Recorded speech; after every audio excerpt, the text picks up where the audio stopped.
ईशान के स्वर ने उसे रोक दिया। उसने कुछ समय के लिए यह विचार त्याग दिया और मारक औषधि ब्रुक को दे दी। इस बीच ईशान ने एक और बवंडर उत्पन्न किया, जिससे हवा में मौजूद जहरीली गैस बिखर गई। फरहान बचा हुआ जहर पहले ही जला चुका था। वह ब्रुक की मदद के लिए नीचे कूदा, लेकिन बचाव अभियान में शामिल नहीं हुआ। इसके बजाय उसने गैस मास्क उठाए और चौथी मंजिल पर बनी कोठरियों की कतार की ओर चल पड़ा। यहाँ ईशान और मैगलन की लड़ाई से प्रभावित कई कैदियों ने जहर सूंघ लिया था। बेहोशी की हालत में उन सभी के लिए पर्याप्त मारक दवाएं नहीं थीं। इसलिए उन्हें कुछ देर तक सांस लेने में मदद करने के लिए गैस मास्क का इस्तेमाल करना उनकी जान बचाने का सबसे अच्छा तरीका बन गया। चूंकि मैगलन का जहर घातक होने के बजाय मतिभ्रम पैदा करता था, इसलिए उन्हें गैस मास्क देने से उन्हें धीरे धीरे होश में आने में मदद मिल सकती थी। फरहान ने चाबी से कोठरियों का ताला खोला और एक एक करके गिरे हुए कैदियों के चेहरों पर गैस मास्क लगाने लगा। लेकिन जब वह एक कोठरी में दाखिल हुआ और एक गंजे कैदी को मास्क लगाने ही वाला था कि अचानक उस कैदी ने आंखें खोल दीं। उसने हाथ बढ़ाकर फरहान का गैस मास्क पकड़ लिया और शांति से कहा, मैं खुद कर सकता हूं। ठीक है।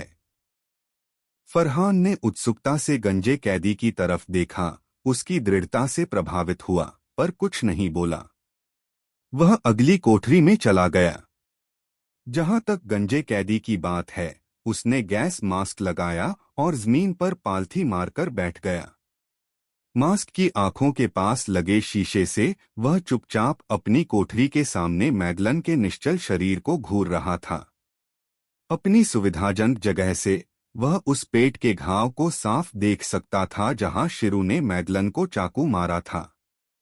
इस समय उस घाव से एक हल्की सी चमक निकल रही थी, ठीक वैसे ही जैसे पहले ईशान के शरीर पर लगी प्रकाश फिल्म की चमक। हम गैस मास्क के नीचे से गंजे कैदी ने हल्की तिरस्कार भरी सिसकारी भरी। मगरमच्छ, लगता है तुम्हें वाकई एक ऐसा साथी मिल गया है जिसके साथ सहयोग करना चाहिए। शिरयू द्वारा लाया गया विषहर औषधि अत्यधिक प्रभावी साबित हुआ और ब्रुक की सहायता से समूह धीरे धीरे जाग उठा। उफ! मुझे तो लगा था कि मैं यहीं मर जाऊंगा। जमीन से उठते हुए बेंथम ने भय के भाव के साथ अपने चेहरे को छुआ तथा उसके चेहरे पर भय के बाद की अभिव्यक्ति थी। मेरा पेट खाली है। दूसरी ओर ललित ने अपनी जीभ बाहर निकाली। वह कमजोर और शक्तिहीन लग रहा था। बंटी मिस्टर 3 से झगड़ रहा था। वजह ये थी कि जब पहले मैगलन का जहर छलक गया था तो मिस्टर 3 की मोम की ढाल उसे बचा नहीं पाई थी। इसलिए इस वक्त बंटी हिसाब बराबर कर रहा था। ट्राफल्गर लक्ष्या जमीन पर बैठा था और उसकी नोडाची कंधे पर टिकी थी। वह चुपचाप शिरयू को देख रहा था, जो सिगार पी रहा था।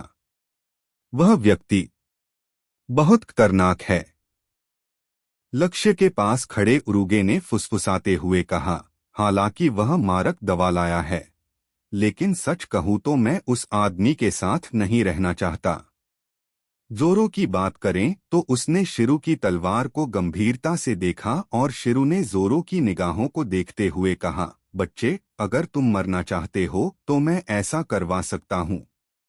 शिरयू ने ईशान की ताकत को स्वीकार किया, लेकिन ईशान द्वारा साथ लाए गए लोगों के प्रति उसने तिरस्कार का भाव रखा और बिना किसी शिष्टाचार के बात की। यह सुनते ही जोरो की नजरें तेज हो गईं और उसका हाथ सहज ही तलवार की मूठ की ओर बढ़ गया। सामने वाले व्यक्ति में अविश्वसनीय रूप से तीव्र हत्या की भावना थी। जोरो को समझ नहीं आ रहा था कि ईशान ने इस व्यक्ति को क्यों रखा, लेकिन साथ ही वह उससे उत्पन्न होने वाले खतरे को भी भांप सकता था। तलवारबाजों के बीच एक दूसरे की आभा के प्रति संवेदनशीलता बेहद अहम थी। हालांकि जोरो की प्रतिक्रिया अवचेतन थी, लेकिन इसने शिरू को अपनी आंखें सिकोड़ने पर मजबूर कर दिया। और उसका दाहिना अंगूठा अपनी तलवार के जबड़े पर टिका हुआ था। शिरयू स्वाभाविक रूप से खून का प्यासा था और अब उसके दिल में हत्या का इरादा फिर से उबलने लगा। हालांकि इससे पहले कि वह तलवार की धार से अपना अंगूठा हटा पाता, अचानक एक बेहद खतरनाक पूर्वाभास ने उसे जकड़ लिया। ऐसा लगा जैसे कोई खूंखार जानवर उसे पीछे से घूर रहा हो, जिससे शिरु अचानक पीछे मुड़ गया। तभी उसे एक जोड़ी ठंडी आंखें दिखाई दीं, और उन आंखों का मालिक कोई और नहीं बल्कि वही व्यक्ति था जिसका उसने अभी अभी पक्ष लिया था, ईशान। तुम क्या करना चाहते हो, शिरु? ईशान ने उसे घूरते हुए ठंडे स्वर में पूछा। ईशान को अभी अभी शिरु द्वारा जोरों पर की गई हत्या की मंशा का आभास हो गया था, जिससे वह इस समय विशेष रूप से चिढ़ गया था। शिरु ने ईशान की तरफ देखा और उसका अंगूठा अनायास ही पीछे हट गया। उस पर हत्या का इरादा भी कम हो गया। उसने कहा, नहीं, ऐसा कुछ नहीं है। ईशान ने अर्थपूर्ण दृष्टि से उनकी ओर देखा, फिर अपनी नजरें दूसरी ओर घुमाते हुए सभी को संबोधित करते हुए कहा, चूंकि सब कुछ तय हो गया है तो चलिए आगे बढ़ते हैं। चॉपर एक दयालु बालक होने के नाते कैदियों को भी बचाने में अहम भूमिका निभाता रहा। जागने पर इन कैदियों ने जमीन पर निश्चल पड़े मैडलन को देखा और बहुत उत्साहित महसूस किया। इसलिए जब उन्होंने ईशान का आदेश सुना तो वे तुरंत उत्साह से झूम उठे। महान कैप्टन ईशान की जय हो। वे मुस्कुराए, जेल प्रहरियों द्वारा छोड़े गए और हथियार उठाए और ईशान के लिए रास्ता साफ करने के लिए आगे बढ़े। इस क्षण इन कैदियों को अत्यधिक सुरक्षा का एहसास हुआ। इम्पेल डाउन का सबसे शक्तिशाली व्यक्ति मैडलन 7 सरदारों में से एक ईशान के सामने घुटने टेक चुका था। अब उन्हें कोई नहीं रोक सकता था। ताकतवर टीमों से जुड़े रहना इतना मजेदार क्यों है? ताकतवर ईशान को अपना समर्थक मानने के विचार मात्र से ही सभी को अपने भविष्य के प्रति आत्मविश्वास से भर दिया। हालांकि जब वे जेल के 5वें स्तर पर पहुंचे तो कैदियों का उत्साह अचानक ठंडा पड़ गया। सचमुच बहुत ठंड। 5वें स्तर की अत्यधिक ठंड किसी व्यक्ति के पेशाब को जमा सकती है। चौथा और 5वां स्तर 2 चरम सीमाओं की तरह थे, एक बर्फीला नर्क और दूसरा धधकती आग। यह सचमुच अकल्पनीय था कि ऐसे वातावरण कैसे बनाए गए होंगे। चाहना। जैसे ही वे 5वीं मंजिल की सीढ़ियां चढ़े और दरवाजा खोला, एक तेज ठंडी हवा ने उनका स्वागत किया, जिससे सभी को एक साथ छींक आने लगी। खासकर वे लोग जिन्होंने भीषण गर्मी के कारण 4थी मंजिल पर ही अपने कपड़े उतार दिए थे, अब 5वीं मंजिल पर पहुंचते ही वे तुरंत जम गए। यह बहुत ठंडा है। चॉपर की नाक बह रही थी, लेकिन नैना ने तुरंत उसे गले लगा लिया और उसकी रोएंदार फर को गर्माहट के लिए इस्तेमाल किया। मैं ईशान बड़े भाई। नैना चॉपर पकड़े हुए कांप उठी। जल्दी कोई गर्म जगह ढूंढते हैं। ईशान ने खामोशी से आह भरी, बस अपने ज्वाला पंखों की गर्मी को नियंत्रित करके खुद को गर्म कर पा रहा था। अगले ही पल गर्मी का एक ऐसा सैलाब फैल गया जिसने आसपास की ठंड को तुरंत कम कर दिया। हालांकि बाद में एक समस्या खड़ी हो गई। चूंकि ईशान बहुत ज्यादा गर्मी नहीं छोड़ सकता था, इसलिए गर्मी केवल एक निश्चित दायरे तक ही सीमित रहती थी। इस वजह से कैदियों के बीच ईशान के पास एक जगह के लिए होड़ मच गई जहां उन्हें गर्मी का लाभ मिल सके। इस हमले का नेतृत्व बंटी और मिस्टर 3 कर रहे थे, जो 2 उपद्रवी थे और मिलने के बाद से ही आपस में झगड़ रहे थे। ईशान को समझ नहीं आया कि वह उनसे क्या कहे और वह बिना कुछ कहे चलता रहा। इस तरह 5वीं मंजिल की जेल में कैदियों ने एक अजीबोगरीब नजारा देखा। आग की लपटों में घिरे एक आदमी के चारों ओर पतले कपड़े पहने कुछ लोग जमा हो गए, 5वीं मंजिल में दाखिल हुए। वे बीच में घुसने की पूरी कोशिश कर रहे थे, लेकिन ज्यादा पास जाने से हिचकिचा रहे थे। जेल के दूसरे तलों के कैदियों की तुलना में 5वीं मंजिल के कैदियों को इम्पेल डाउन में जो कुछ हुआ था उसकी कोई जानकारी नहीं थी। यह जगह बहुत ठंडी थी और जेल के पहरेदार भी यहाँ कम ही आते थे। वे जितना ज्यादा हिलते डुलते उतनी ही ज्यादा गर्मी खोते। नतीजतन 5वीं मंजिल के कैदी शायद ही कभी कोई गतिविधि करते। वे सुरक्षित जगहों पर बिना हिले डुले विचारों में खोए से लगते।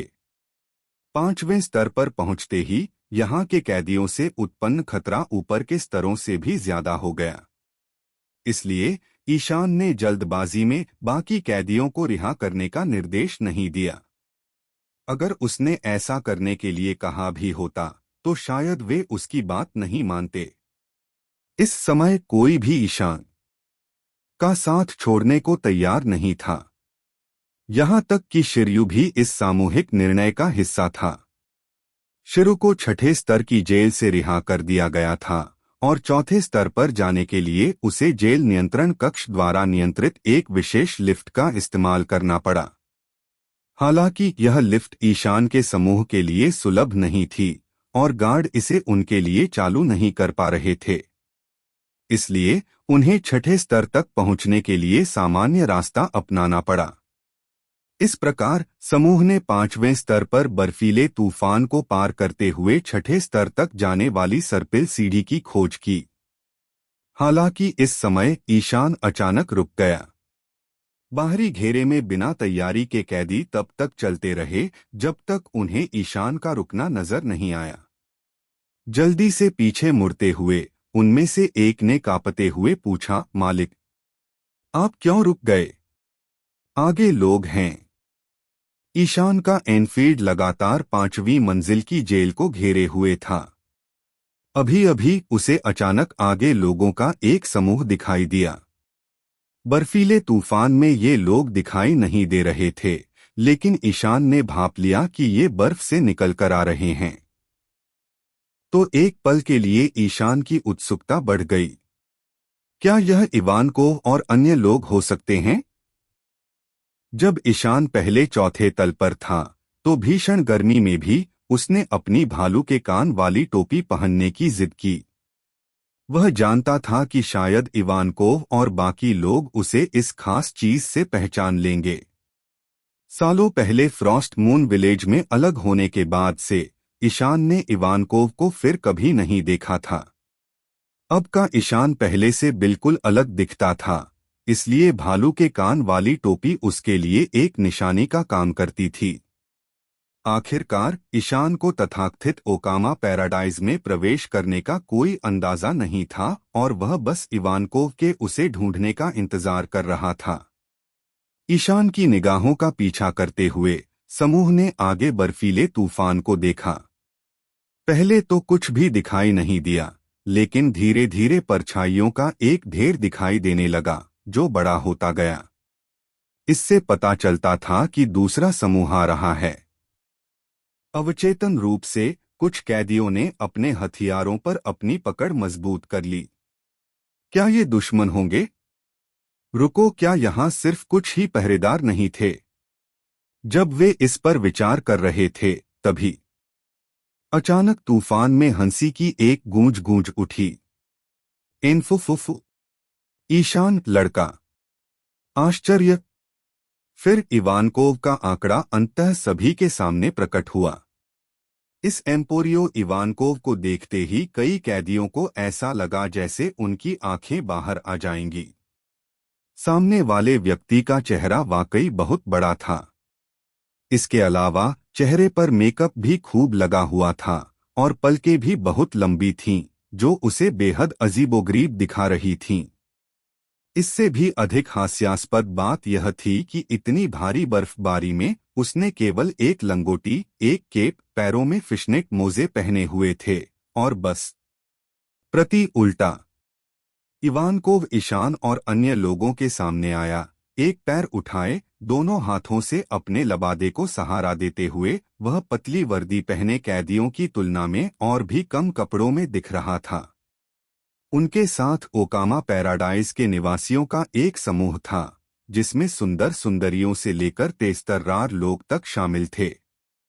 हालांकि भीषण ठंड से बचने के लिए वे सभी मोटे फर कोट पहने हुए थे। एक अजीब सी खामोशी छा गई, क्योंकि हर कोई इवानकोव को घूर रहा था, शब्द खोजने में असमर्थ था। तेज हवा का झोंका आया, जिससे जमीन पर बर्फ का ढेर जमा हो गया। क्या हुआ? ईशान लड़के, क्या तुम मुझे पहचान नहीं रहे? इवानकोव एक पल के लिए झिझका, फिर ईशान से पूछा। खैर, ईशान को समझ नहीं आया कि क्या कहे, और आखिरकार उसने कहा, इवानकोव, मैं तुम्हें देखकर बहुत खुश हूं, लेकिन क्या तुम्हें इतने छोटे कपड़ों में ठंड नहीं लग रही? इवानकोव अचानक वास्तविकता में लौट आया, और उसकी नाक से बलगम बहने लगा। खुद को संभालते हुए उसने कहा, कितनी ठंड है? मैं जम रहा हूं।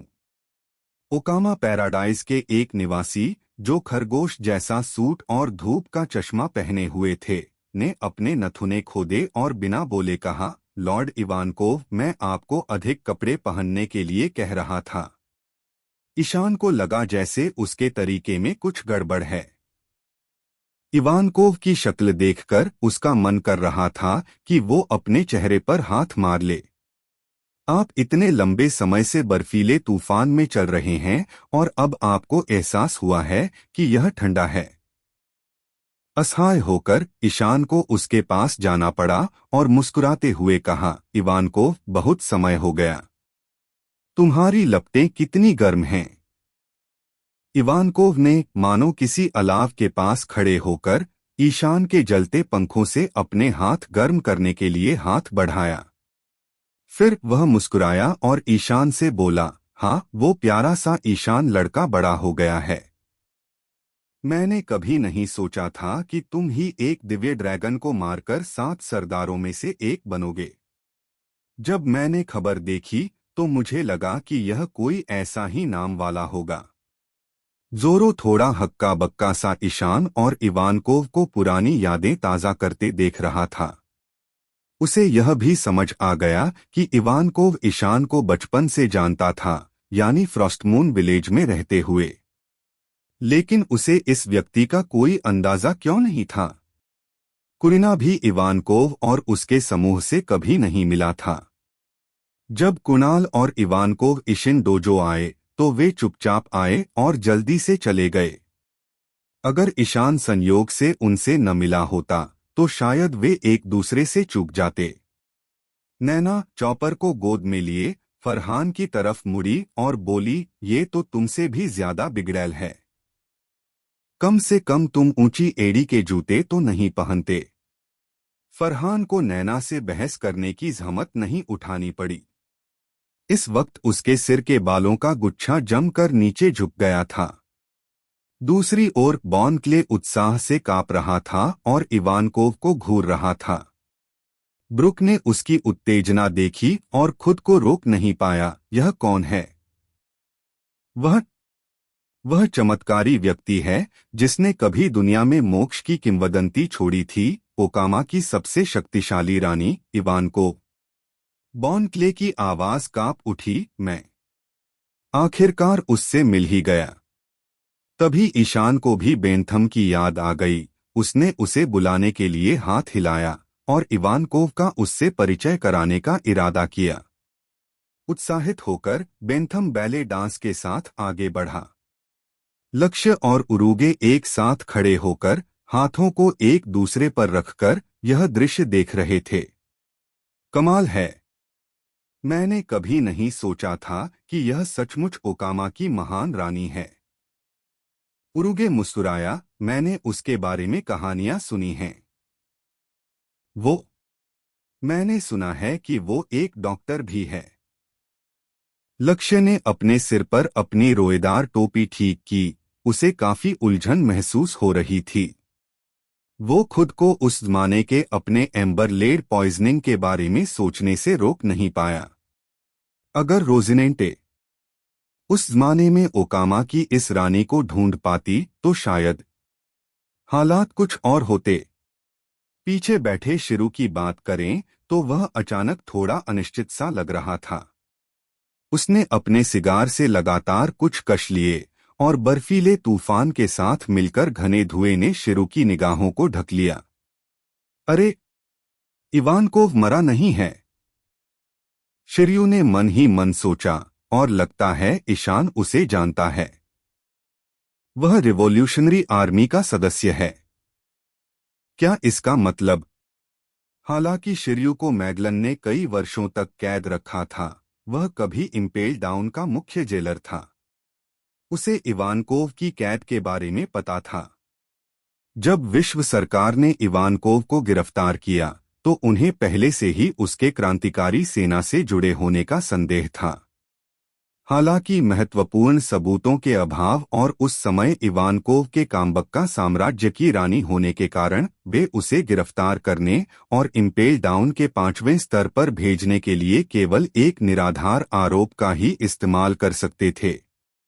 मूल रूप से विश्व सरकार इवानकोव का इस्तेमाल क्रांतिकारी सेना के अन्य सदस्यों से पूछताछ के लिए करना चाहती थी। हालांकि उन्हें यह उम्मीद नहीं थी कि जेल में दाखिल होने के कुछ ही समय बाद इवानकोव रहस्यमय तरीके से गायब हो गया। जेल से भागने का कोई संकेत नहीं था, वह बस ऐसे ही गायब हो गया। तब से उसे फिर कभी किसी ने नहीं देखा। यह घटना उस समय हुई जब मैगलन को अभी-अभी चीफ वार्डन के पद पर पदोन्नत किया गया था। विश्व सरकार की फटकार का कारण बनी। और अब वह महान ओकामा रानी इवानकोव, जो शैतान के निमंत्रण के कारण गायब हो गई थी, अचानक दुनिया के सामने प्रकट हुई और वह ईशान से काफी परिचित लग रही थी। इस क्षण शिर्यू को अचानक ऐसा लगा जैसे उसने एक बड़ा रहस्य खोज लिया हो। इस बीच ईशान अभी भी इवानकोव से बातचीत कर रहा था। इवानकोव को इम्पेल डाउन में ईशान की उपस्थिति के बारे में जानने की उत्सुकता थी और उसे ईशान के आने का उद्देश्य समझ नहीं आया था। इसलिए उसने पूछा, क्या तुम मुझे ढूंढने आए हो? क्या उस आदमी कुणाल ने तुम्हें भेजा है? जेल में दाखिल होने के बाद इवानकोव न्यूकामा लैंड में रिवॉल्यूशनरी आर्मी के सदस्यों को तैयार कर रहा था। उसकी योजना के अनुसार वह ड्रैगन के बुलावे तक इंतजार करेगा और फिर इन रिवॉल्यूशनरी आर्मी के सदस्यों को लेकर भागकर विश्व सरकार को उखाड़ फेंकने की लहर में शामिल हो जाएगा।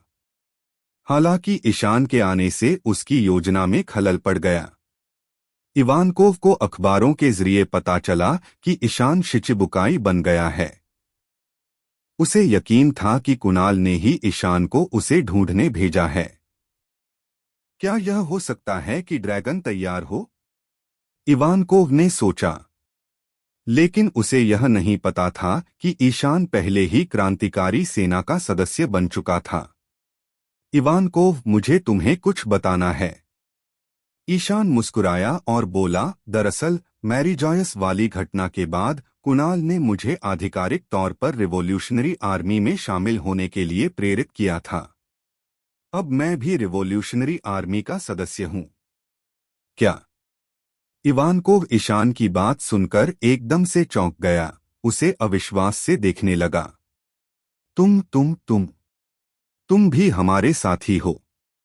इवानकोव के पीछे इनाजुमा, जो वाइन का गिलास पकड़े और 2 टोन वाला धूप का चश्मा पहने हुए था, यह सुनकर हैरान रह गया। उसने अपना धूप का चश्मा उतारा और ईशान की तरफ देखा। हालांकि सबसे ज्यादा हैरान शायद ईशान का पीछा कर रहे कैदी थे, जिनमें ट्राफल्गर लक्ष्य और उरुगे भी शामिल थे। किसी ने भी उम्मीद नहीं की थी कि शिचिबुकाई ईशान एक क्रांतिकारी सेना अधिकारी के रूप में गुप्त पहचान रखता है। यह आज तक सुनी गई सबसे आश्चर्यजनक खबर है। उरुगे ने अविश्वास से आंखें चौड़ी कर लीं। बंटी तो हैरानी से दंग रह गया। वह काबाजी, अलविदा और मोहजी सब ईशान को अचंभित अविश्वास से देखते रहे। बंटी ने कभी सोचा भी नहीं था कि ईशान का इतना बड़ा इतिहास होगा। वह दुनिया के सबसे खतरनाक अपराधी ड्रैगन के अधीन एक अधिकारी था। अचानक बंटी को लगा कि वह अपने जीवन काल में कभी भी ईशान को परेशान नहीं कर पाएगा। इस हिसाब से क्या अब हम क्रांतिकारी सेना के सदस्य माने जाएंगे क्योंकि हम उसका पीछा कर रहे हैं? लक्ष्य अभी भी अपने भावों पर काबू रख पा रहा था। वह अचानक मुस्कुराया और बोला, खैर, यह पहचान बिल्कुल भी बुरी नहीं है। इस लानत भरी विश्व सरकार को उखाड़ फेंकना अच्छा लगता है। लक्ष्य ने बचपन में अपने माता पिता की हत्या और अपनी बहन को जलकर मरते हुए देखा था, जिससे उसके मन में विश्व सरकार और मरीन के लिए कोई सहानुभूति नहीं बची। उसके मन में उनके लिए गहरी नफरत थी, खासकर तब से जब उसका कट्टर दुश्मन डॉन क्विजोटे डो फ्लामिंगो विश्व सरकार द्वारा भर्ती किए गए 7 सरदारों में से एक बन गया। शिचिबुकाई की उपाधि ने लक्ष्य के बदला लेने में एक बड़ी बाधा खड़ी कर दी। न केवल वह बल्कि वहां मौजूद किसी भी कैदी के मन में विश्व सरकार के प्रति कोई सकारात्मक भावना नहीं थी। इसलिए शुरुआती झटके के बाद कैदी जल्दी ही शांत हो गए और उन्हें एक अजीब सी उत्तेजना का एहसास भी हुआ।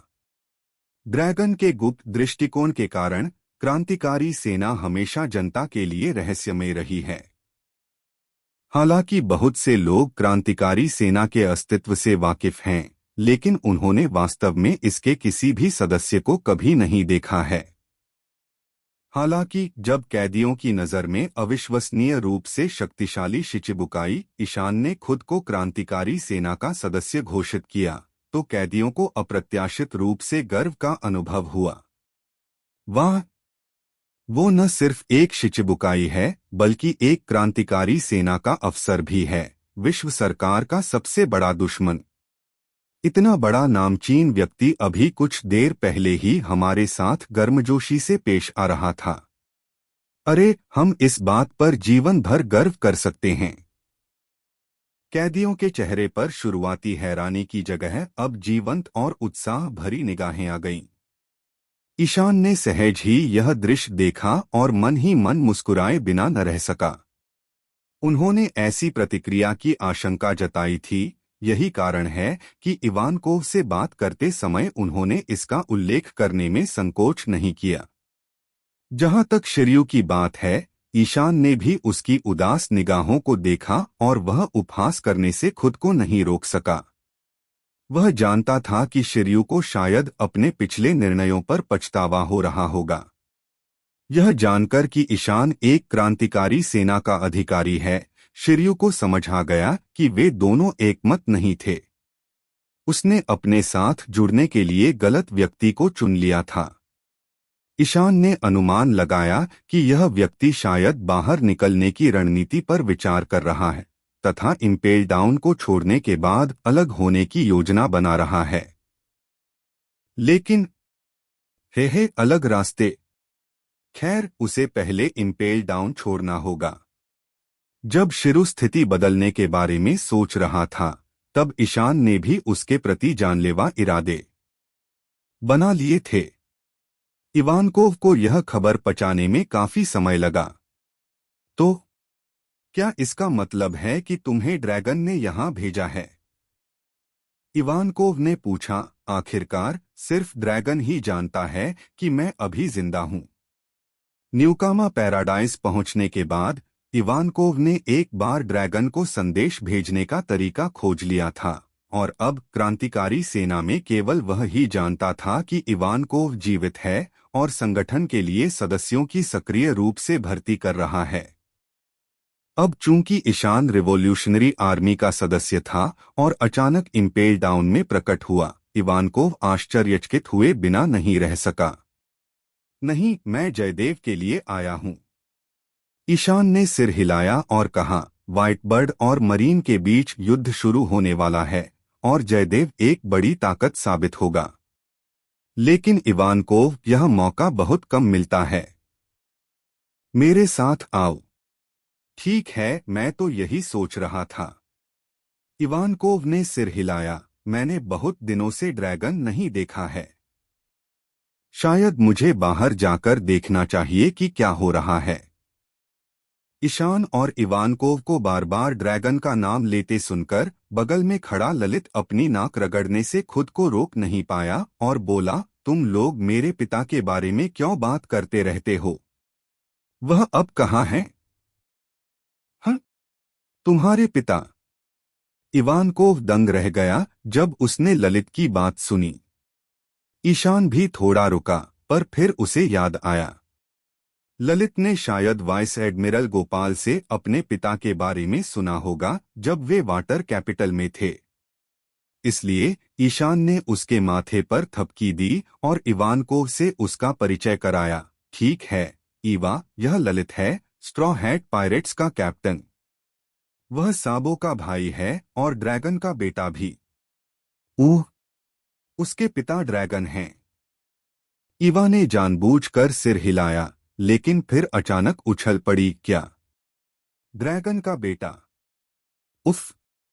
सिर्फ इवानकोव ही नहीं, बल्कि इनाजुमा, रिवॉल्यूशनरी आर्मी, ईशान के पीछे के समुद्री डाकू और कैदी सब एक साथ ऊपर की ओर उछल पड़े।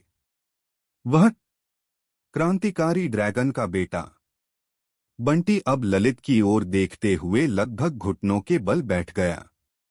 अरे वाह, स्ट्रॉ हैट वाला वह बच्चा जिसका लॉकडाउन में सिर लगभग कट गया था, उसका पिता ड्रैगन निकला, जो इतिहास का सबसे खतरनाक अपराधी है। Captain, captain! काबाजी कांप उठा और उसने धीमी आवाज में बंटी से पूछा, क्या तुम्हें लगता है कि भविष्य में क्रांतिकारी सेना हमारा पीछा करेगी? केहेम? शायद नहीं। बंटी ने थोड़े आत्मविश्वास के साथ कहा, क्या आपको लगता है कि अगर हम अब स्ट्रॉ हैट बच्चे की चापलूसी करें तो इससे मदद मिलेगी? इस समय हर कोई सचमुच हैरान था और महसूस कर रहा था कि आज उन्होंने जो आश्चर्यजनक समाचार सुना, वह दशकों में सुनी गई खबरों से कहीं अधिक था।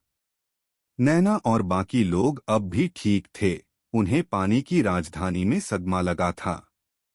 जोरो ने चुपचाप ईशान की आस्तीन खींची और पूछा, क्या यह ओकामा किंग भी रिवॉल्यूशनरी आर्मी का अफसर है? ईशान ने सिर हिलाया। जोरो अवाक रह गया। आज का घटनाक्रम बहुत ही अराजक लग रहा था। अगर यह खबर बाहर आ गई तो शायद पूरी दुनिया घबरा जाएगी। समुद्री लुटेरों के एक समूह ने रिवॉल्यूशनरी आर्मी और 7 वारलॉर्ड्स के एक सदस्य की भागीदारी के साथ इम्पेल डाउन में एक अभूतपूर्व दंगा भड़का दिया और बड़ी संख्या में कैदियों को रिहा कर दिया। हालांकि इस घटना को बहुत बड़ा माना जाता है। यहाँ बहुत ठंड है, चलो पहले छठे स्तर पर चलते हैं। इनाजुमा ने अपना धूप का चश्मा उठाया और ईशान से कहा। ठीक है। ईशान ने सिर हिलाया। सच में यह बेहद ठंडा नर्क यादों में खो जाने की जगह नहीं थी। मूल रूप से जेल के छठे तल का बाहर सार्वजनिक रूप से खुलासा नहीं किया जाता था। हालांकि आम नागरिक इम्पेल डाउन का नाम जानते थे, लेकिन उन्हें केवल इतना पता था कि इम्पेल डाउन के 5 तल हैं। छठा तल, जहां सबसे खतरनाक अपराधियों को कैद किया जाता था, विश्व सरकार द्वारा सावधानीपूर्वक छिपाया गया एक रहस्य था। हालांकि दुनिया में कोई रहस्य नहीं है। इम्पेल डाउन के भीतर कई कैदियों को छठे तल के अस्तित्व के बारे में पता था। हालांकि इसके बारे में जानना और छठे स्तर तक कैसे पहुंचा जाए, यह जानना ऐसी बातें थीं जिनके बारे में केवल शिर्यू और इवानकोव जैसे अनुभवी व्यक्ति ही जानते थे। इवानकोव के मार्गदर्शन में ईशान और अन्य लोगों को 5वीं मंजिल के ठंडे नरक में बर्फ में छिपा एक भूमिगत रास्ता मिल गया। इस रास्ते से नीचे उतरते हुए घुमावदार सर्पिल सीढ़ियों से होते हुए वे अंततः जेल की छठी मंजिल पर पहुंच गए। पहले से 5वें स्तर तक के विशेष जेल वातावरण का अनुभव करने के बाद ईशान ने शुरू में सोचा था कि छठे स्तर की जेल में स्थितियां और भी कठोर होंगी। हालांकि वहां पहुंचने पर उसे पता चला कि यहां कुछ भी असामान्य नहीं था। सर्पिल सीढ़ी से बाहर आते ही उनका स्वागत साधारण दिखने वाली कोठरियों ने किया। हालांकि ईशान को यह नहीं पता था कि इस छठे स्तर की जेल में लगभग हर चीज सी स्टोन से बनी थी। इंपेल डाउन में प्रवेश करने वाले कैदियों को कैद होने के लिए सी स्टोन की बेड़ियां पहननी पड़ती हैं। इस छठी मंजिल की जेल में कैदियों को न सिर्फ सी स्टोन की बेड़ियां पहननी पड़ती हैं, बल्कि उनकी कोठरियों की सलाखें भी सी स्टोन की बनी होती हैं। यहाँ तक कि उनकी कोठरियों के निर्माण में इस्तेमाल की गई ईंटों में भी सी स्टोन के तत्व होते हैं। छठे स्तर पर फेंके गए लगभग सभी कैदी डेविल फ्रूट क्षमता के उपयोग करता हैं। यह कहा जा सकता है कि यहाँ वे जिस भी जगह को छूते हैं वह सी स्टोन है, जो उन्हें उनकी शक्ति से पूरी तरह वंचित कर देता है। यहाँ के पहरेदार सभी जोआन प्रकार के शैतान फल जागृत उपयोगकर्ता, मानवबैल, जेब्रा राक्षस, गैंडा राक्षस जैसे पशु संकर हैं, और इन क्रूर जेलरों को किसी भी समय कैदियों को मौत की सजा देने का अधिकार है। कैदियों के किसी भी प्रतिरोध का परिणाम गंभीर पिटाई होती है। इसके अलावा पूरा छठा तल बंद है। अगर कुछ गड़बड़ हुई तो इंपेल डाउन नियंत्रण कक्ष यहाँ कभी भी जहरीली गैस छोड़ सकता है, जिससे सभी कैदी मारे जा सकते हैं। सबसे जरूरी बात यह है कि जेल के सबसे निचले हिस्से में होने के कारण अगर कैदी यहाँ से भाग भी जाए तो उन्हें ऊपर की 5 मंजिलों से गुजरना ही होगा। जेल सुरक्षा बलों के पास उनसे निपटने के लिए पर्याप्त समय होता है। वर्तमान स्थिति इस प्रकार है, जब ईशान और अन्य लोग छठे स्तर पर पहुंचे तो उन्होंने पाया कि गार्ड द्वारा इस्तेमाल किया जाने वाला लिफ्ट गेट अवरुद्ध था, और यहाँ तक कि जिस सर्पिल सीढ़ी से वे नीचे उतरे थे वह भी उनके प्रवेश करने के बाद सील कर दी गई थी। कहने की जरूरत नहीं, ये कंट्रोल रूम के गार्ड ही होंगे। हालांकि मैगलन का क्या होगा यह तो पता नहीं, लेकिन उन्होंने ईशान और बाकियों को रोकने की कोशिशें अभी भी जारी रखी हैं। ईशान ने इधर-उधर देखा, लेकिन उसे कोई गार्ड नहीं मिला। वह सोच ही रहा था कि सीढ़ियों के ऊपर से बैंगनी रंग का धुआं नीचे की ओर आया। इवानकोव को तुरंत एहसास हुआ, वे जहरीली गैस छोड़ रहे हैं। ईशान और बाकी लोग नीचे दौड़े, लेकिन यहाँ कैदियों का ध्यान उनकी ओर आकर्षित हो चुका था। इस जहरीले धुएं को देखकर बगल वाली कोठरी से आवाज आई, अरे अरे, कौन हो तुम? बेवकूफों का झुंड, हमें मत उलझाओ। चुप रहो। एलवी 6 कैदी। इवानकोव उस कोठरी की ओर चिल्लाया। ठीक नहीं, लगता है ये कोई सम्मोहन गैस है। सीढ़ियों के पास खड़े एक कैदी को गैस की हल्की सी गंध आते ही अचानक चक्कर आने लगा और उसे जोर की नींद आने लगी। सम्मोहन के प्रभाव में आने से पहले उसने सबको आगाह कर दिया। भीड़ में हड़कंप मच गया था और ईशान शिरू को गौर से देख रहा था, यह देखकर कि वह चुपचाप गार्डों के लिए आरक्षित लिफ्ट की ओर बढ़ रहा था। ईशान खुद को ठंडे स्वर में बोले बिना नहीं रह सका, शिरू, तुम्हें क्या लगता है तुम कहाँ जा रहे हो? शिरयू ने अपने कदम रोक दिए और उसकी टोपी के नीचे उसकी आंखों में एक भयावह भाव प्रकट हुआ। इस स्थिति में ईशान असल में उस पर ध्यान दे रहा था। इसका क्या मतलब था? शिरू को कुछ अजीब सा बुरा लग रहा था।